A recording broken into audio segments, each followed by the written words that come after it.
নমস্কার, সাবনাভিক নিউজ নেটওয়ার্কে স্বাগত।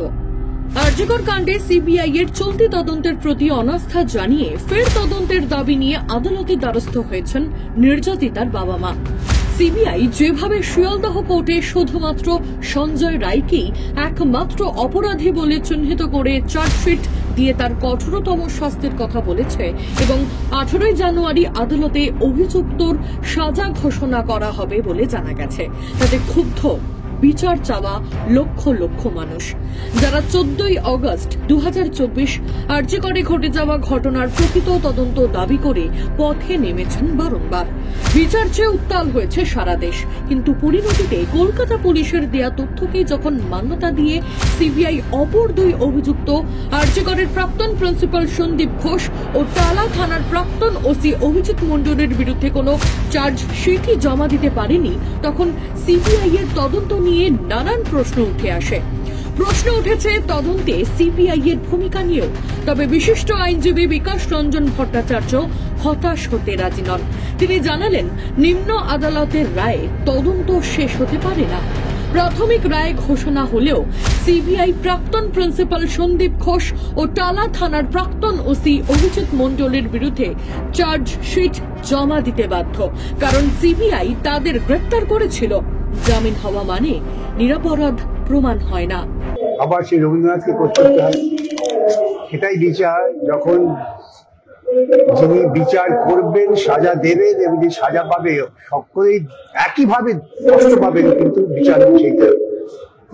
দণ্ডিতের সাথে যবে দণ্ডদাতা কাঁধে সমান আঘাতে, সেই তো বিচার। সেক্ষেত্রে আমি কে আমার সামনে দাঁড়িয়ে আছে এটা বিচার জন্য বিচার হচ্ছে, অপরাধ করছে, অপরাধের সাজাই তোমার পেতে।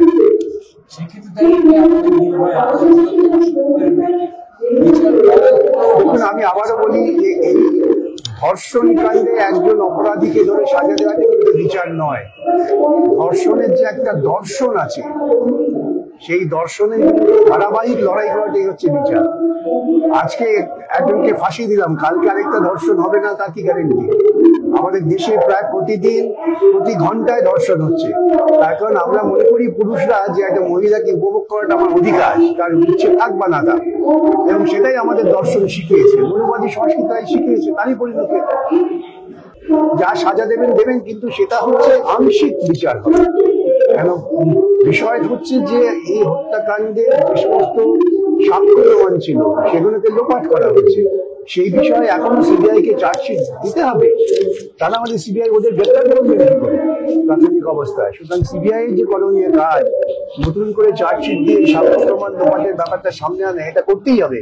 এটা সম্পন্ন হলে তবু আংশিক ভাবে বিচার হবে।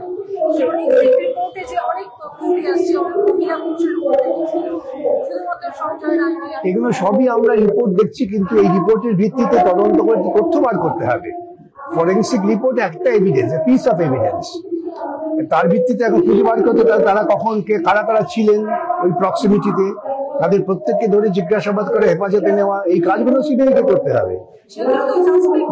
সেগুলো যদি না করেন সিবিআই, তাহলে বুঝতে হবে যে তদন্তকারী সংস্থা হিসেবে তারা ব্যর্থ হলেন। শুধু ব্যর্থ নয়, তারা বিশ্বাসঘাতকতা করবেন।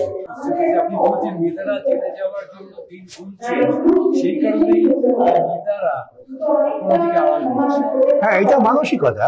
যেহেতু তারা জানেন যে তাদেরও দিন ঘনিয়ে আসছে, বিচার হলে পরে তারা সাজা পাবেন। এখন এই বিচারটাকে পদ্ধতি তারা বলতে পারেন, দেখো বিচার কি করে, কিছু করতে পারছে না, এই আমরা সঞ্জয়ী সাজা পেল, এই সমস্ত প্লয় তো তৈরি করছে। বিচার চেয়ে আন্দোলনকারীরা স্পষ্ট জানিয়েছেন, সুবিচারের দাবিতে তাদের আন্দোলন চলবে এবং ওই রায় ঘোষণার দিনই আদালত নতুন কোনো নির্দেশও দেবেন।